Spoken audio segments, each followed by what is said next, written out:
अस्सलाम वालेकुम। आज की वीडियो में हम इम्यूनाइज़ेशन मॉनिटरिंग चार्ट पर बात करते हैं और उसको सीखते हैं कि इम्यूनाइज़ेशन मॉनिटरिंग चार्ट क्या है, ये किस मकसद के लिए होता है और इसका फ़ायदा क्या है और इसको मेंटेन कैसे रखें।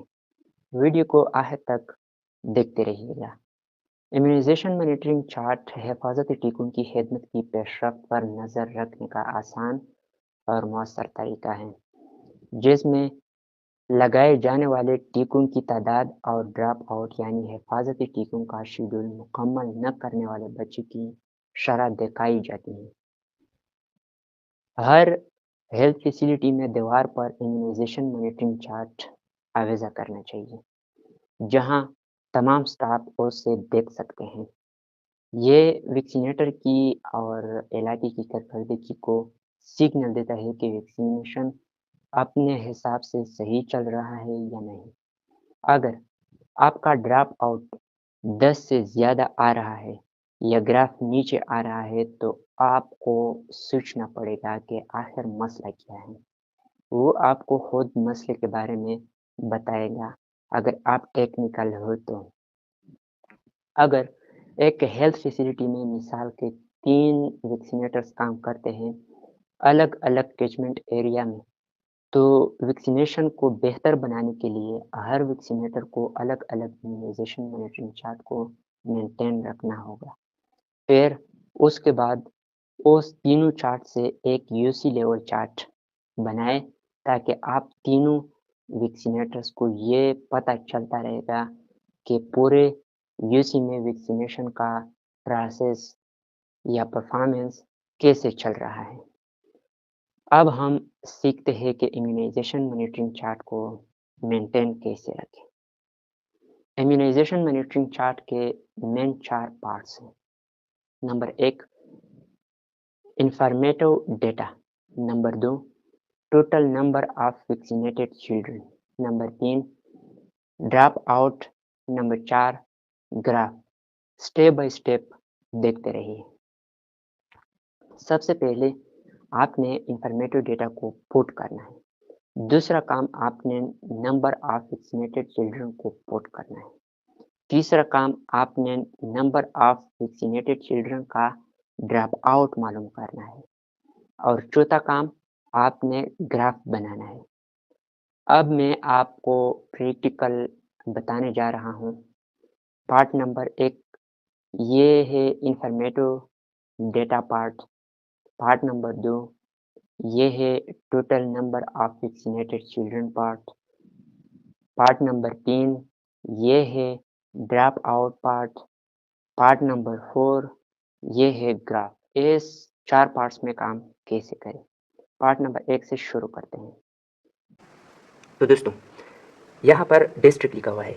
डिस्ट्रिक्ट का नाम यहाँ पर आप पुट करोगे। आपके डिस्ट्रिक्ट का नाम क्या है? For example north Waziristan. मैं यहाँ पर नॉर्थ वजीरिस्तान लिख रहा हूँ।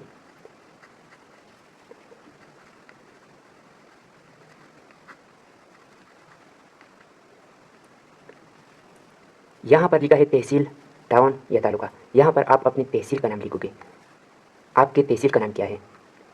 मिसाल के तौर पर दुसरी। यहाँ पर यूसी का नाम आप लिखोगे। आप किस यूसी से ताल्लुक़ रखते हो? आप यहाँ पर मैं लिखता हूँ यूसी दुसरी 1।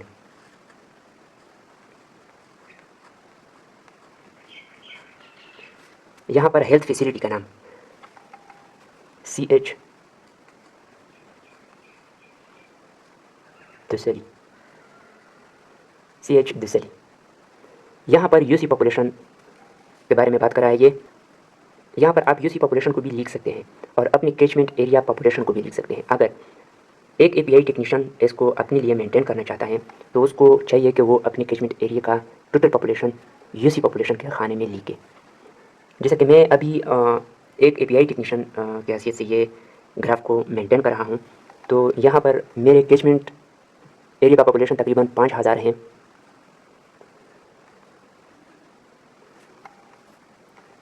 यहाँ पर आपसे एनुअल टारगेट सर्वाइविंग इन्फेंट्स के बारे में पूछ रहा है कि आपके कैचमेंट एरिया का एनुअल टारगेट सर्वाइविंग इन्फेंट्स कितना है।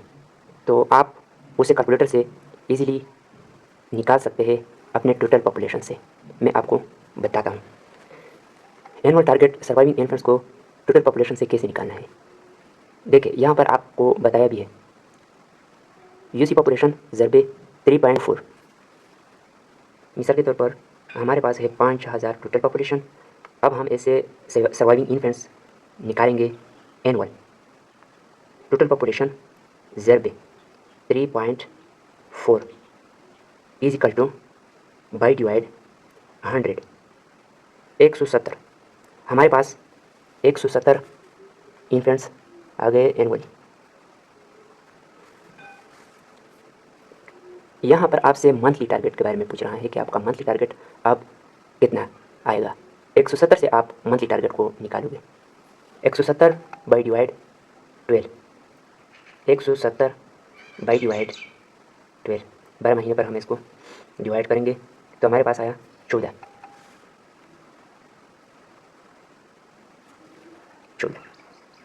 अब आप यहाँ पर पूरे साल का मंथली डेटा यहाँ पर पुट करोगे। ठीक है, हमारे पास मंथली डेटा आया 14। मंथली टारगेट हमारे पास मंथली टारगेट 14 आई। यहाँ पर आप 14 को पुट करोगे। मंथली टारगेट ज़रबे 2, यहाँ पर ये 14 को 2 में ज़रब करें। आप इस तरह भी कर सकते हैं। देखो 14 ज़रबे 2 28 आए। यहाँ पर आप 28 को लिखेंगे। यही 14 को फिर 3 से ज़रब करें। ज़रबे 3 42, फिर 4 से ज़रब करें 56, फिर 5 से 70 आ गए, 6 से 84, 7 से 98, 8 से 112, 9 से 126, 10 से 140, 11 से 154 और 12 से 168। यहाँ पर 2 फ़र्क आ रहा है। यहाँ इसमें 2 नंबर का फ़र्क आया, बट ये फार्मूले है। फार्मूले में 1-2 नंबर का फ़र्क खामखा आता है। ठीक है, वहाँ पर एनुअल टारगेट्स हमारे पास 170 आया और यहाँ पे 168 बने। कोई फ़र्क नहीं करता है। ठीक है, ये मुकम्मल हुआ आपका पहला पार्ट। ठीक है, ये इन्फॉर्मेटिव डेटा इसको कहते हैं। पहले पार्ट को इन्फॉर्मेटिव पार्ट्स कहते हैं। अब हम शुरू करते हैं दूसरा पार्ट, जिसको total number of vaccinated children कहते हैं।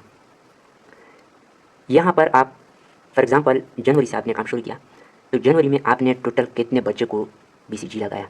फॉर एग्जांपल हमारा मंथली टारगेट 14 है और हमने 8 बच्चों को वैक्सीनेटेड किए, 8 बच्चों को हमने बीसीजी लगाया। पेंटा को भी 8, पेंटा 1 भी 8 लगाया हमने, और पेंटा 3 6 लगाए। मीज़ल 1 हमने 5 लगाए। ये मिसाल है। ठीक है, अब मंथ पूरी हुई। जब मंथ पूरी हुई, आप जब नेक्स्ट मंथ के लिए तैयारी कर रहे हों, तो पहले आपने इसको कम्युलेटिव करना होगा।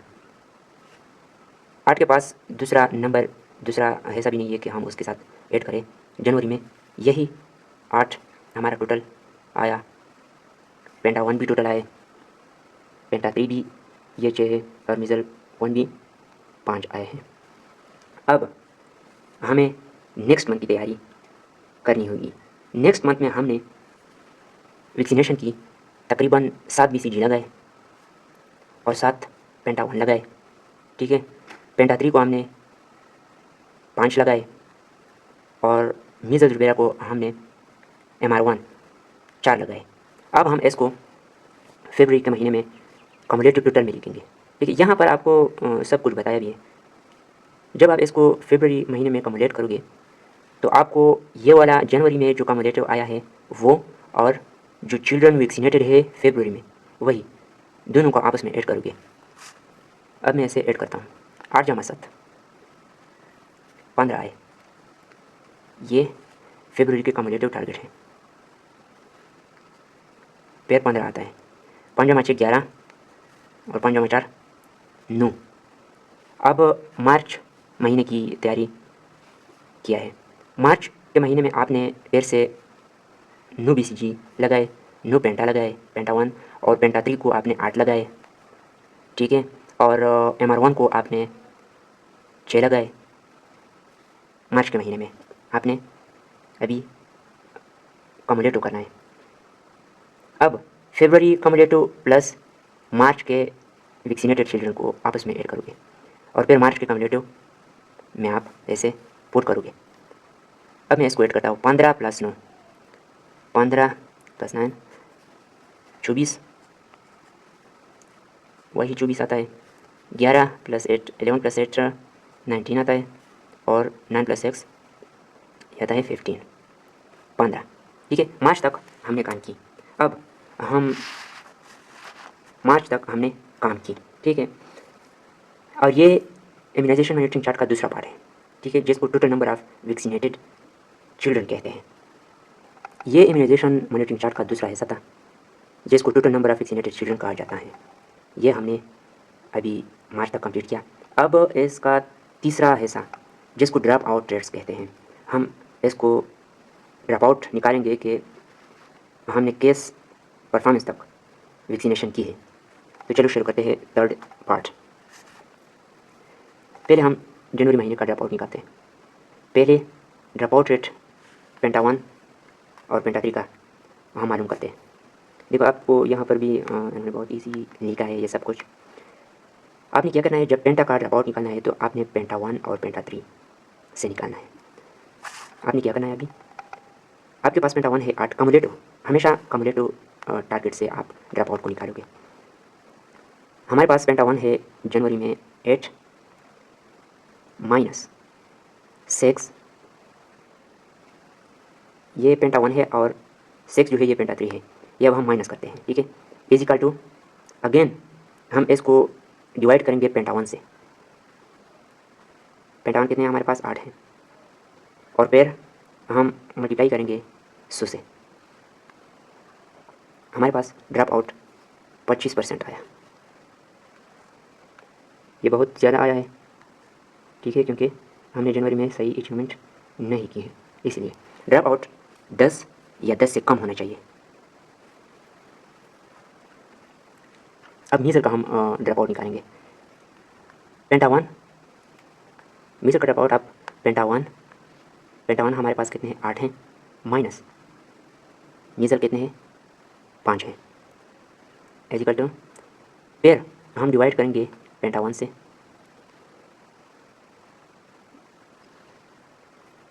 मल्टीप्लाई 100, ये 37.5 आया। पॉइंट के बाद 5 या 5 से ऊपर का नंबर जब आए तो इस नंबर के साथ 1 को प्लस करें, ठीक है। अगर 5 से कम हो तो यही नंबर पेयर छोड़ दें। अब 35.5 है, इसका मतलब है कि 38 बनता है। अब 37.5 है, इसका मतलब कि हमारे पास मीज़ल का ड्रॉप आउट 38 आया है, 38% ज़्यादा आया है, क्योंकि हमने मीज़ल का सही अचीवमेंट नहीं किया है। अब फरवरी के महीने का हम ड्रॉप आउट निकालेंगे। अब हम फरवरी महीने के ड्रॉप आउट निकालते हैं। फरवरी में हमारे पास आता है 15 BCG, पेंटा 1 15 आता है, पेंटा 3 11 आता है और मीज़ल 9 आता है। चलो देखते हैं। पेंटा 1 minus penta 3 minus penta 3 by divide penta 1 multiply 100, 26.6 है, ये 27 बनता है। हमारे पास ड्रॉप आउट बहुत ज़्यादा आ रहा है। अब मीज़ल का ड्रॉप आउट निकालेंगे। हमारे पास पेंटा 1 है 15 और मीज़ल 1 है 9, 15 - 9 तकसीम 15 ज़रबे 40% ड्रॉप आउट आ रहा है। इसका यह मतलब है कि हमने सही वैक्सीनेशन नहीं किया, सही अचीवमेंट नहीं किया, ठीक है। अब मार्च के महीने का ड्रॉप आउट निकालते हैं। मार्च के महीने में पेंटा 1 24 हैं, माइनस पेंटा 3 19 हैं, बाई डिवाइड अगेन 24 ज़रबे 100 20.8 आया है। इसका मतलब है कि 21%। चलो ये तो अच्छा है। अब मीज़र का हम निकालेंगे। ड्रॉप आउट पेंटा 1 कितने 24 है, माइनस मीज़र 1 15 है।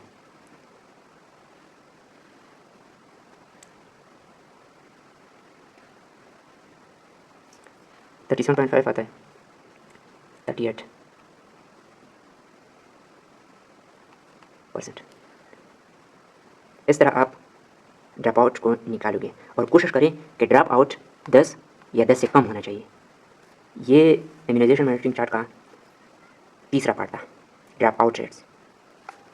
अब हम इम्यूनाइजेशन मॉनिटरिंग चार्ट के फोर्थ पार्ट पर बात करेंगे, जिसको ग्राफ कहते हैं। यहाँ पर मैं आपको अगर इजीली बता दूँ तो ये खाने आप देखिए 1 2 3 4 5 5 लाइनें हैं, ठीक है। यहाँ से आप ये सबको आप 2 प्लस करेंगे इस तरह। देखो यहाँ पे आप आता है 0.2, यहाँ पर आता है 0.4, यहाँ पर आता है 0.6, 0.8, यहाँ पर लास्ट में आता है 1, ठीक है। और ये दूसरा जो है ये 1 से शुरू होगा, फिर 1.2, 1.4, 1.6, 1.8, यहाँ पर क्या बनता है 2। और तीसरा जो मार्च का है, ये देखो ये जनवरी का है, ये फरवरी का है, ये मार्च का है, ये अप्रैल का है। इस तरह आप ऊपर जा सकते हो। और ग्राफ जो है वो 80% से कम नहीं होना चाहिए, 80% या 80% से ज़्यादा होना चाहिए। यहाँ पर 2 बना, ठीक है। यहाँ पर आता है 2.2, 2.4, 2.6, 2.8, 3। इस तरह आप 2 प्लस इस तरह आप ऐड कर सकते हैं। हर 2 के बाद 2 को लिखना होगा आपने या सोचना होगा। ये हन से ये नंबर जो मैंने लिखे तो ये सिर्फ आपको समझाने के लिए मैंने लिखे, ये लिखना ज़रूरी नहीं है। आप खुद ये समझे कि या यहाँ तक 0.2 बनता है और दूसरा लाइन जो है ये 0.4 बनता है, तीसरा लाइन 0.6 बनता है, चौथा लाइन 0.8 बनता है और पाँचवा लाइन जो है उससे क्या बनता है 1, ठीक है। दूसरा जब आप शुरू करोगे तो 1.2 से शुरू करोगे, ठीक है। फिर 1.4, 1.6 और इस तरह तीसरा जो है वो 2 से आप शुरू करोगे, 2.2, 2.4, 2.6। इस तरह बहुत ईजी है, मुश्किल इसमें कुछ भी नहीं है, ठीक है। अब हम ग्राफ को ड्रा करेंगे। यहाँ नीचे आपके लिए लिखा है कि ग्राफ लाइन टेंशन के लिए मुतल्लिक़ खाने में दिए गए रंग के मार्कर का इस्तेमाल करें, ठीक है। पेंटावन के साथ इन्होंने ब्लैक कलर लिखा है, पर पेंटावन का ग्राफ नहीं बनाना चाहिए, बेहतर है कि आप ना बनाएं, ज़रूरी नहीं है। पेंटा 3 के लिए पर्पल कलर का रंग दिया है और मीज़ल्स के लिए ग्रीन कलर का रंग दिया है। अब आपने क्या करना है, पहले आपने जनवरी में जो अचीवमेंट किया है उसको आपने अपने मंथली टारगेट से डिवाइड करना है, ठीक है। हमेशा पूरे साल का जब आप ग्राफ निकालोगे तो आपका मंथली टारगेट जो भी हो उससे डिवाइड करना है, ठीक है। ऐसा नहीं कि यहाँ पर फरवरी है और आपने यहाँ पे फरवरी से डिवाइड किया तो फिर हालत होगा, नहीं। जनवरी वाला भी मंथली ये जो आता है टारगेट उससे डिवाइड करना है, फरवरी वाला भी ऐसे डिवाइड करना है, मार्च वाला भी ऐसे डिवाइड करना है, अप्रैल दिसंबर तक आपने पहले महीने का जो आपका मंथली टारगेट आया है उससे डिवाइड करना होगा। अब हम ग्राफ को ड्रा करेंगे। पहले हम पेंटा का ग्राफ ड्रा करते हैं। ये जान लें कि यहाँ पे पेंटा 1 का भी लाइन ड्रा किया है और पेंटा 3 का भी लाइन ड्रा किया है और मीज़र 1 का भी। ये बेहतर होगा कि आप पेंटा 3 का ग्राफ बनाएं, ठीक है। पेंटा 3 और मीज़र 1 का ग्राफ बनाना ये बेहतर है। और बाकी ये आपके डिस्ट्रिक्ट या आपके मॉनिटर्स एपीआई के रूल्स अक्सर चेंज होते रहते हैं, वो आप डिपेंड करता है। हर साल के आखिर में एक ट्रेनिंग रिकमेंड करता है WHO, जिसको रेड ट्रेनिंग कहते हैं। उसमें आपको फार्मूले के बारे में भी बताएगा, नए नए फार्मूले आते हैं, अक्सर फार्मूले चेंज होते रहते हैं। और ये भी आपसे बताएगा कि या आप खुद उस ट्रेनर से पूछ सकते हैं। आपने पेंटा 3 का ग्राफ बनाना है क्योंकि पेंटा 3 का इंपॉर्टेंस ज़्यादा है क्योंकि उसमें पेंटा 1 और पेंटा 2 भी दोनों आता है। पर आप अपने ट्रेनर से भी पूछ सकते हैं कि हमें किस पेंटा 1 या पेंटा 3 का ग्राफ लेना है। इंपॉर्टेंस पेंटा 3 का है। आपने क्या करना है, पेंटा 3 का ग्राफ पहले ड्रा करना है। चलो अब ऐसे ड्रा करते हैं। जनवरी में हमारे पास टोटल पेंटा फर्स्ट आया है 8 और पेंटा 3 जो है वो 6 आया है। अब हम पेंटा 3 का ग्राफ इस तरीके से ड्रा करेंगे। 6 बाई डिवाइड आपका मंथली टारगेट कितना है 14। यहाँ पर आया 0.4। 0.4 आपको मैंने पहले बताया। 0.2 पहला लाइन है, जो सेकंड लाइन है वो 0.4 आता है यहाँ पर, ठीक है। अब हम जनवरी के पेंटा 3 का ग्राफ ड्रा कर रहे हैं। 0.4 आया है पर्पल कलर से। अब हम फरवरी महीने का ग्राफ ड्रा करेंगे। फरवरी में हमने टोटल 11.3 लगाए हैं। 11 बाई डिवाइड फिर से वही 14 पर, ठीक है। हमेशा आपके मंथली टारगेट से इसको डिवाइड करना होगा। 11.14 ये 0.7 आया है। 7 के बाद 8 है और इसका मतलब ये है कि ये 0.8 बन चुका है। 0.8 फिर से हम यहाँ पर जनवरी महीने के ग्राफ में है क्योंकि हमने अचीवमेंट अच्छा नहीं किया। 0.8 यहाँ पर आता है, ये देखिए।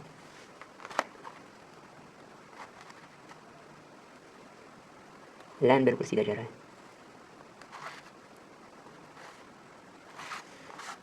अभी मार्च में क्या होगा। मार्च में हमने 19 पेटा 3 को लगाया है। 19 बाई डिवाइड 14। 1.3 3 के बाद 5 है, 3 के साथ इक्वेट करें 4 1.4 बनता है। 1.4 हम मार्च के यहाँ पर आता है, ये देखिए 1.4। ग्राफ सही तरीके से ऊपर नहीं जा रहा है क्योंकि इसका यह मतलब है कि हमने अचीवमेंट सही नहीं किए।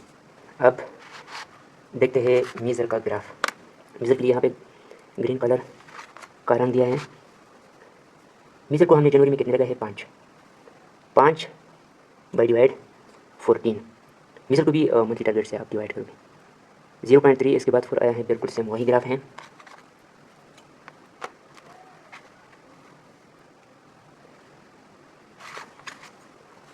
फरवरी में हमने 9 अचीवमेंट किया है बाई डिवाइड 14 से, फिर 0.6 आता है। 0.6 यहाँ पर आता है, इसका मतलब है कि ये पेंटा 3 से भी नीचे आ रहा है। और मार्च में 15 अचीवमेंट हुआ है बाई डिवाइड 14। ये तो 1.0 है और 1.1 बनता है। 1.1 का मतलब है कि ये बिल्कुल इसके बीच।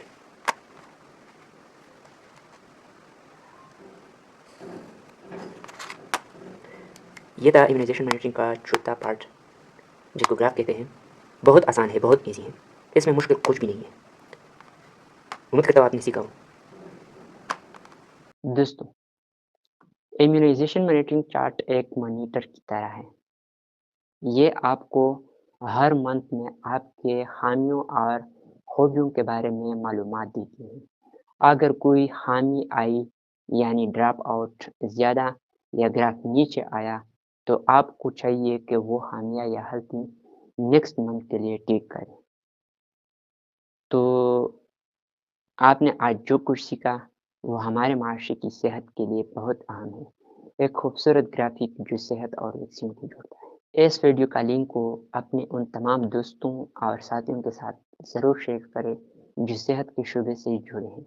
अगर कोई सवाल हो या किसी भी ऐसी बात हो जिसके बारे में आप जानना चाहते हो नर्सिंग या पैरामेडिक्स के कैटेगरीज में, तो कमेंट्स में ज़रूर पूछें।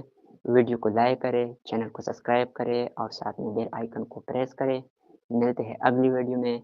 अपना बहुत ज़्यादा ख्याल रखिएगा। अल्लाह हाफ़िज़।